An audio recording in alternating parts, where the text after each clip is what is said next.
లో మోకాలు నొప్పులు చాలా మంది ఈ ప్రశ్నతో వస్తారు. నాకు మోకాలు నొప్పులు వస్తున్నాయండి, మా ఇంట్లో వాళ్ళకు కూడా మా నాన్నగారికో నాన్నమ్మకో నొప్పులు ఉన్నాయి, నాకు కూడా మోకాలు అరిగిపోతాయని తరచు చాలా వరకు ఈ యువత కూడా వస్తూ ఉంటుంది. ప్రతి మోకాలు నొప్పి అరిగిపోవడం కాదండి. యువతలో వచ్చే మోకాలు నొప్పులు చాలా కారణాలు ఉంటాయి. ఒకటి, ఆడటం వల్ల కానీ, రెండు, సెడెంటరీ లైఫ్ స్టైల్ వల్ల కూడా మోకాలు నొప్పులు చాలా మందికి ఉంటూ ఉంటాయి. ఎక్కువసేపు కూర్చోవడం, కదలకుండా ఉండటం, సరైన వ్యాయామం చేయకపోవడం, ఈ ఎక్సర్సైజ్ లోపం వల్ల కూడా కండరాలు వీక్ అయిపోయి మోకాలు నొప్పులు వచ్చే అవకాశం ఉంటుంది. సో మోకాలు నొప్పులు యువతలో రావడానికి చాలా కారణాలు ఉంటాయి. ఒకటి, ల్యాక్ ఆఫ్ ఎక్సర్సైజ్, ముఖ్యంగా కదలిక లేకపోవడం, కండరాలు వీక్ అయిపోవడం, లేదా విటమిన్ లోపాల వల్ల కూడా విటమిన్ డి కానీ లోపించిన, విటమిన్ బి12 లోపించిన, ఈ సరైన మోతాదులో లేకపోయినా దీనివల్ల కూడా మోకాలు నొప్పులు వస్తాయి. అదే కాకుండా యువతలో మోకాలు నొప్పులకి వేరే కారణాలు కూడా ఉంటాయి. లైక్ రుమటాయిడ్ ఆర్థరైటిస్, వంశపారంపర్యంగా కూడా కీళ్ళవాతం అంటాం దీన్ని, అది కూడా వచ్చే అవకాశం ఉంటుంది.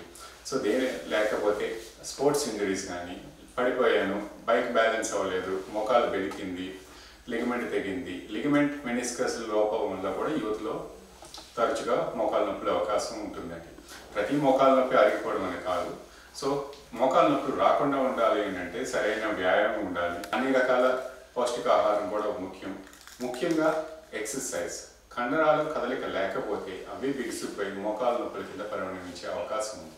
చాలామంది ఆడటం, చాలా కాలం నేను ఆడలేదు, సడన్గా స్పోర్ట్స్ స్టార్ట్ చేశాను, లేకపోతే బ్యాడ్మింటన్ ఆడడానికి వెళ్ళాను, మోకాలు పట్టేసాయండి, నొప్పుల నుంచి వెళ్ళట్లేదంట. ఏ యాక్టివిటీ సడన్గా చేసినా మీ కండరాలు సహకరించు. ఎందుకంటే చాలా వరకు అవన్నీ లేజీ అయిపోయి సడన్గా ఏ యాక్టివిటీ ఇచ్చినా కండరాలన్నీ టైట్ అయిపోతాయి. ఈ స్టిఫ్నెస్ వల్ల నొప్పుల కింద పరిణమించినా మీరు యాక్టివిటీ మానేస్తూ ఉంటారు. ఒక నెల ఒకేసారి యాక్టివిటీ ఇవ్వకూడదు. మీ కండరాలను సాగాలి, కరెక్ట్గా నీకు పనిచేయాలి, నాకు ఎక్సర్సైజ్ అంటే నా ఆడటానికి అనుగుణంగా ఉండాలి అని అంటే దానికి కావాల్సిన శ్రమ మీరు ముందు చేయాలి.